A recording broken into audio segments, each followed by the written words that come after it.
नमस्कार दोस्तों, स्वागत है आपका सीपी स्मार्ट क्लासेस में। दोस्तों, सितंबर तक 12,000 पदों पर चयन की तैयारी यूपी ट्रिपल एससी ने कर रखी है।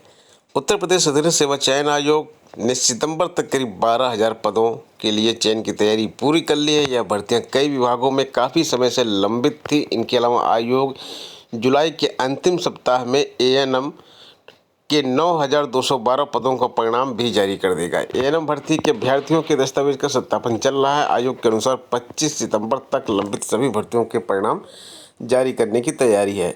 यूपी ट्रिपल एससी ने अभी 18 जून को कनिष्ठ सहायक के 535 पदों का परिणाम जारी किया। इससे पहले आबकारी सिपाही के 405 पदों का परिणाम आया था। अब जुलाई में एएनएम भर्ती का परिणाम जारी होने के बाद कनिष्ठ सहायक 2019 का परिणाम आएगा। इसके अलावा 2018 से 21 के बीच में निकली कुछ अन्य भर्तियों के अभ्यर्थियों के दस्तावेज का सत्यापन चल रहा है। आयोग ने अपना लक्ष्य बढ़ा दिया है। आयोग सरकार के 1 वर्ष का कार्यकाल पूरा होने पर 15,000 और 5 वर्ष का कार्यकाल पूरा होने तक के 60,000 पदों पर चयन का लक्ष्य रखा है। 25 मार्च 23 तक 10 नई भर्तियों का विज्ञापन जारी किए जाएंगे। 12 भर्ती परीक्षाएं आयोजित कराकर उनके परिणाम भी जारी कर दिए जाएंगे। लेखपाल भर्ती इसी साल कराने की तैयारी है। आयोग की ओर से राजस्व लेखपाल के 8,000 पदों के लिए भर्ती परीक्षा 24 जुलाई को होगी। सूत्रों के मुताबिक इनका चयन भी इसी वर्ष के अंत तक हो जाएगा। सहायक बोरिंग टेक्नीशियन के 486 पदों के लिए 3 जुलाई और सप्लाई निरीक्षक के 76 पदों के लिए 17 जुलाई को परीक्षा कराई जाएगी। तो दोस्तों, यहाँ पे लेखपाल भर्ती से संबंधित एक जानकारी और हम आपको दे दें कि लेखपाल भर्ती के लिए एक बहुत ही अच्छी टेस्ट सीरीज हमारे मोबाइल एप्लीकेशन पे उपलब्ध है। इसको आप परचेज करके सॉल्व कर सकते हैं। यूपी में 10,000 युवाओं को जल्द ही नौकरी मिलने वाली है। मुख्यमंत्री योगी आदित्यनाथ ने मंगलवार को रामपुर में कहा कि जिस दिन सरकार के 100 दिन पूरे होंगे उस दिन सरकार 10,000 नौजवानों को नौकरी देगी। वह रामपुर लोकसभा उपचुनाव के प्रचार के अंतिम दिन बिलासपुर और पटवाई में आयोजित जनसभाओं को संबोधित कर रहे थे। मुख्यमंत्री ने बाद में मुरादाबाद हवाई अड्डे पर यूपी बोर्ड के मेधावी छात्राओं से संवाद कर उन्हें सम्मानित किया। उन्होंने कहा, अगर राजनीति में आना है तो ओडीओपी में अच्छा काम करने वालों को हौसला बढ़ाते हुए तकनीक से अधिक इस्तेमाल पर जोर दिया। उन्होंने मुरादाबाद के 0 पॉइंट व एंट्री गेट पर मोड़ा तोहिया झील का शिलान्यास भी किया। उत्तर प्रदेश लोक सेवा आयोग समय समय पर सीधी भर्ती निकालता है और उसके लिए किसी भी प्रकार का मानक तय नहीं होने से विवाद अक्सर इसका होता रहता है। तो यहाँ पे सूचना के अधिकार के तहत भी अभ्यर्थियों को स्पष्ट जवाब नहीं मिला है। सीधी भर्ती मतलब ये माना जाता है कि सेटिंग और गेटिंग। यहाँ पे सीधी भर्ती में चयन होना छात्रों के लिए बहुत ही आसान होता है। ऐसा माना जाता है कि इसमें साठगांठ करके ज्वाइनिंग मिल जाती है। तो यहाँ पे देखिए लिखा हुआ है, उत्तर प्रदेश लोक सेवा आयोग ने सीधी भर्ती के लिए क्या मानक तय किए हैं यह स्पष्ट नहीं है। कई सीधी भर्तियों में बिना स्क्रीनिंग परीक्षा के सीधे इंटरव्यू करा दिए गए और कई भर्तियों में स्क्रीनिंग परीक्षा कराई गई। सीधी भर्ती के मामले में अभ्यर्थियों को सूचना के अधिकार के तहत भी किए गए सवाल में आयोग ने जो जानकारी दी उस पर सवाल उठ रहे हैं। प्रतियोगी छात्रों ने आयोग के अध्यक्ष को पत्र लिखकर मांग की है कि सभी प्रकार की सीधी भर्तियों में स्क्रीनिंग परीक्षा अनिवार्य रूप से कराई जाए और अंतिम चयन में स्क्रीनिंग परीक्षा के अंक जोड़े जाएं।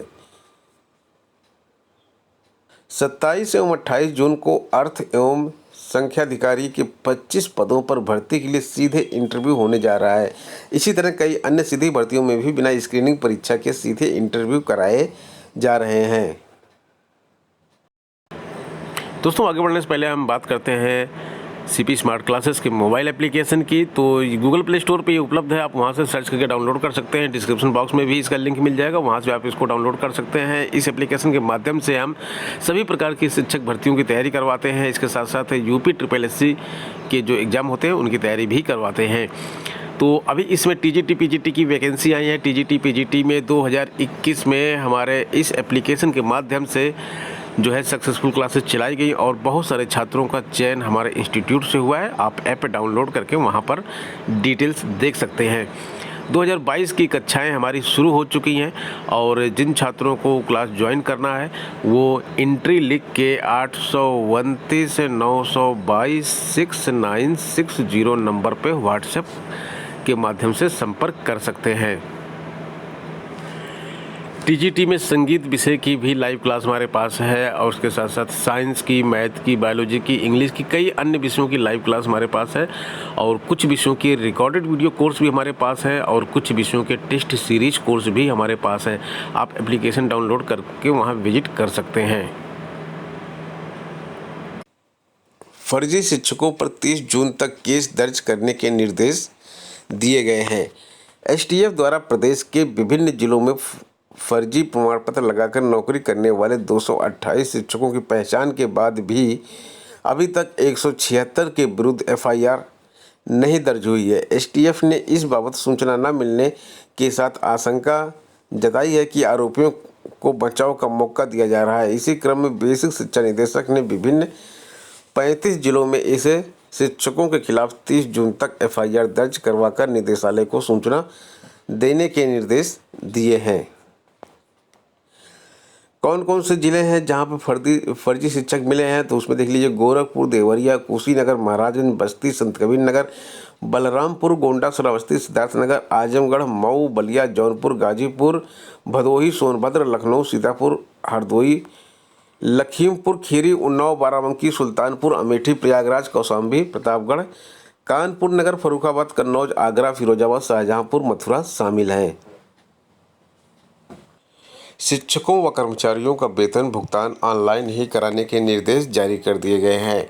महानिदेशक स्कूल शिक्षा ने परिषदीय स्कूलों के शिक्षकों व शिक्षणेतर कर्मचारियों का वेतन भुगतान ऑनलाइन व्यवस्था से ही कराने के निर्देश दिए हैं। उन्होंने इसके लिए मानव संपदा पोर्टल व कोषागार पोर्टल को जल्द लिंक कराने को कहा है। यह व्यवस्था सुनिश्चित कराने व निगरानी की जिम्मेदारी बेसिक शिक्षा परिषद व निदेशालय के वित्तीय नियंत्रकों को सौंपी गई है।